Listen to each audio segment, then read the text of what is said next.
visi. Na ką, vėl turim naujienų iš GUS gamintojo, tai turim vėjos pjovimo robotus, benzininius vėjus. Štai, skubėjom iškart parodyti, kaip atrodo šis renginys, kurio kaina tik 1999 eurai. Taip, 1999, beveik 2000 eurų.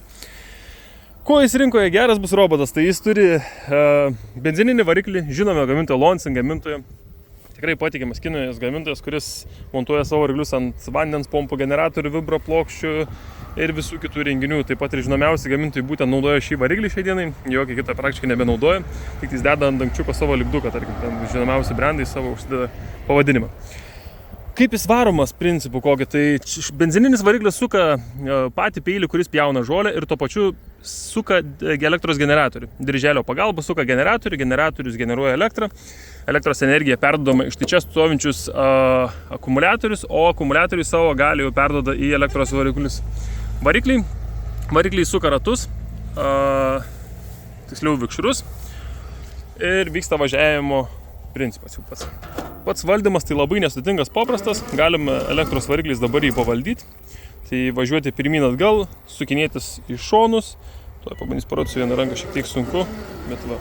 Tikrai paprastas, nesudėtingas valdymas ir tikrai mokės bet kas su juo naudotis.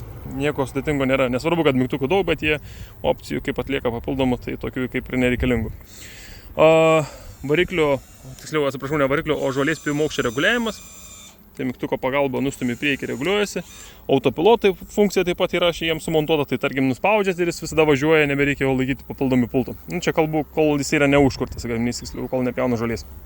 Kai pjauna, tai žolę jau reikia valdyti, aišku, įrenginį.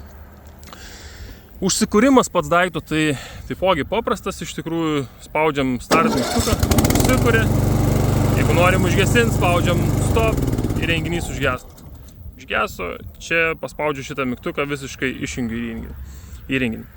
Čia galima matyti likusių baterijų įtampą. Jeigu baterijų, tarkim, įtampa nukrito, tai ją reikia pakrauti papildomai, o pjovimo metu tai generatorius pakraus pačias baterijas.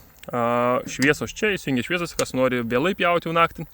Koks pliusas dar, tiesą pamiršau paminėti, mes prie jų dabar gaunam sniego stumdymo peilius. Tai jūs galėsite jį naudoti ne tik vasarą, bet galėsite ir tuo pačiu žiemą užsiimti su jo sniego stumdymo darbais, ar net sugalvoti prisikabinti kažkokią tai mini priekabėlę, trailerį ir tempti tiesiog su juo patampyti, nes jis galios turi tikrai daug ir su juo galima atlikti papildomus darbus, kad nenaudoti tik vien žolės pjovimui.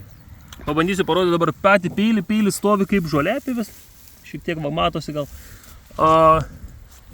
kuris pjauti gali vidutinio aukščio žolę. Štai tokią žolę jis gali pjauti, iš tokios žolės jis jau nerekomenduoju, gali pjauti, bet tikrai nerekomenduoju, nes tiesiog tai užtruks gan ilgai ir tada gal geriau rinktis kitą modelį, tai GUS 880, kuris gali pjauti bet ką, visiškai bet kokią žolę. Su šitą žolę rekomenduočiau pjauti, kuri pjaunama yra 3-4 kartus per metus, bet ne aukštesnė, nes tiesiog bus jam per aukštai ir turėsit gan lietą pjovimą. Tai ką, dar kartą paminėsiu, kad kaina 1999 eurai.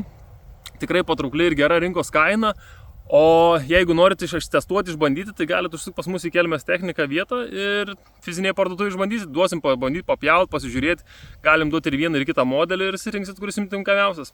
Tai va, garantija 2 metai, žinoma. Tai va, iki susitikimo.